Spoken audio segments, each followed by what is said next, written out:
I risk boring you. And if that's you and you're bored, but you've made it this far, thank you so much, and you are dismissed. But for the rest of you who want to continue on, I mean this from the bottom of my heart. I'm so grateful for you. You get it, and I absolutely love you for that.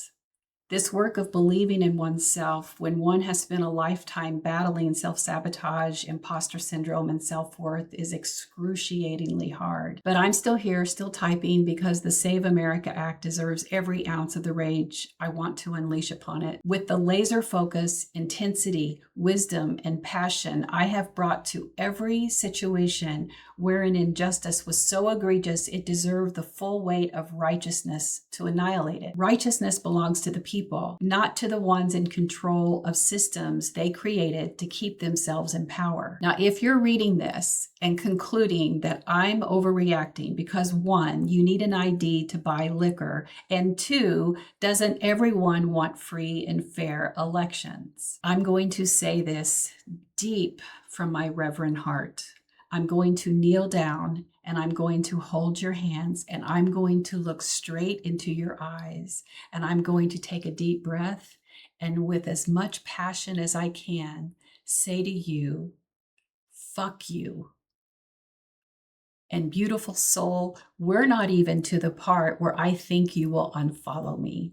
Now, you needn't worry that I'm going to make habits of using those kinds of words, but at a time when a sitting president of the United States spews F-bombs like sprinkles on ice cream, and a member of Congress says to Dr. Anthony Fauci, who the fuck do you think you are? It's time for those of us who were taught to tisk curse words as ungodly to understand that rules for thee and not for me is the reason those in power believe they are above reproach while the rest of us are judged harshly. What I'm really trying to say is that if you do believe that I am overreacting, then you have either fallen victim to the lies and propaganda about the SAVE Act, are wantonly ignorant, and it's just easier to let white Christian men lead and you'll just blindly follow, or you are supportive of people losing their right to vote, which, if you are a woman who has ever changed your name for any reason, means you too are at risk of losing your right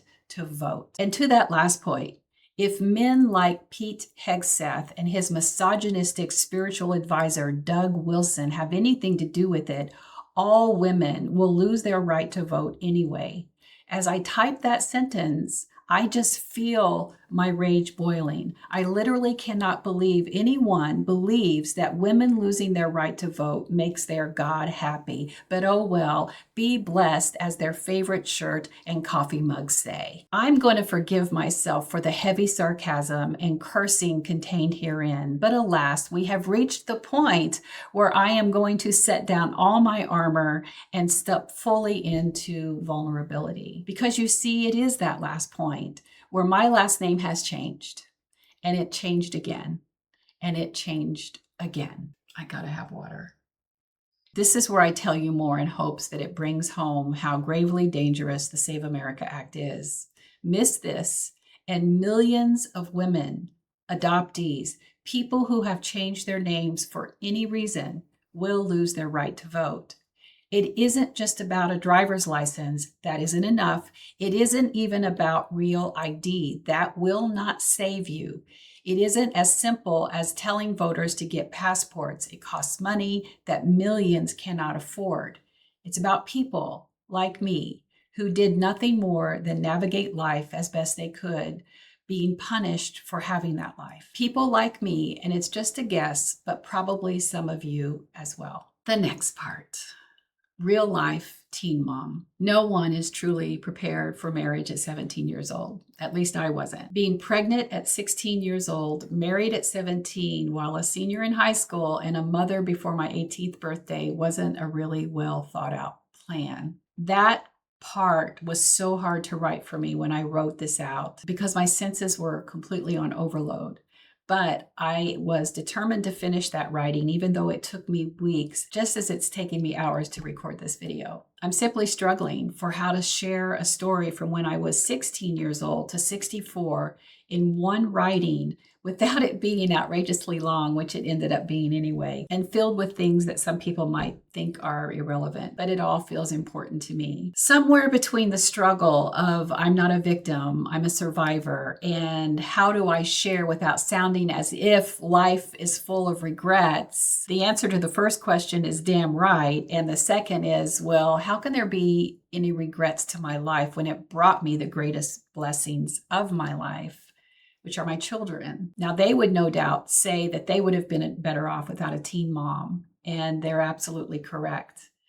But more importantly, they would have been better off if I had understood how much trauma I had carried from an absent father and abusive family members, as well as a friend of the family. Yes, it's plural. Family members. That will shock some of you who know my story and those who have paid attention to the clues I've offered in other things I have said in the past. And I don't want to share any more at this point, and I'm not sure I ever will. But I share a little here because it has relevancy to how deep some of these scars are, because holding on to victimhood isn't my end goal.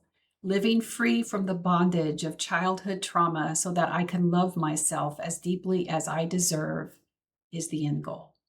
So there are a few who would disagree with the statement that teen pregnancy and or marriage isn't the best idea.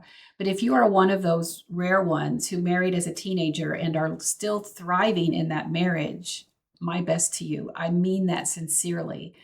The merits of teen marriage aren't what this video is about, but we also have solid data along with lived experiences of millions of teen brides who would confirm that waiting would be wiser. Some would argue, and do so with conviction, that the growing trend of women choosing to remain single is a better option. It would have been for me after my first marriage failed 7 years in. And I recall someone saying, 7 years is a long time. At least you showed you tried. But at 24, single with 2 kids, making $7.25 an hour, it felt like an immense failure.